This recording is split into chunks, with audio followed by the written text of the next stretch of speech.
Design તો okay છે, design આપણે પહેલા હાલી ગયેલી છે, બીજી વાર હાલે છે અત્યારે. તો પહેલી વાર પ્રોબ્લેમ બીજી વાર હુકમ આવ્યો એને. આમાં ઘણી વસ્તુ એવું હોય મશીન નો પડે. ઘણી વખત એવું હોય કોમ્પ્યુટરમાં કઈ એરર હોય તો ડિઝાઇન લોડર કી ન થાય, લોડર કી ન થાય એટલે વર્ક કરતું ન થાય. આ આપણે આખી ડિઝાઇન એમ દીધી તેને આખી લીટા પડે છે.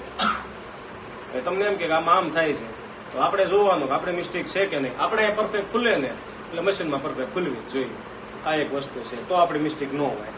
આપણે કઈ લોચો દેખાડે તો મશીનમાં લોચો દેખાડે. હવે બધી ડિલીટ મારી ફરી વાર ઇન્સ્ટોલ નાખશે ને એટલે ફરી વાર એને દેખાડવા મળશે. હા બોલો હરીભાઈ, હવે શું કહેતા? હા બનાવી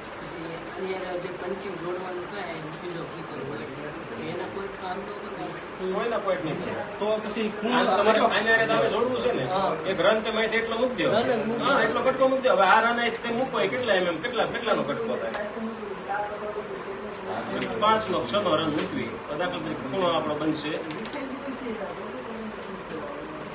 અહીંથી એટલે બધી બને.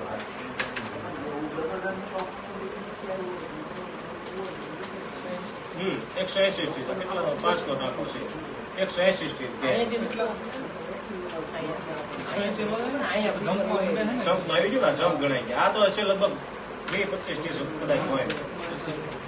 25-30 સ્ટીચ હોય ન હોય. અહીંથી આવ્યો ને જમ્પ અહીંથી આવી આ આખો ગણાણો સ્ટીચ જમ્પ આખો ગણાય જાય. આ ગણાય જાય ને આ ગણાય જાય.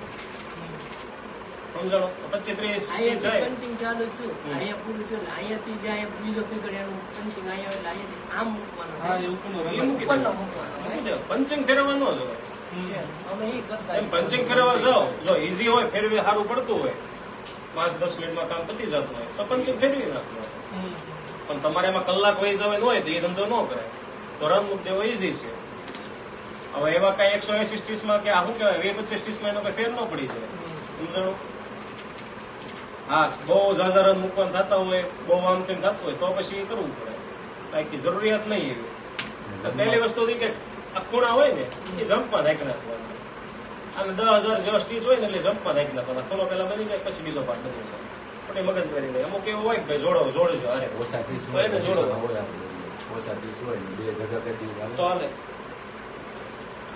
સ્ટીચ ઓછા હોય સિંગલ જરી હાલતી હોય કે સિંગલ કલર હાલતો હોય તો જોડી દેવાનું.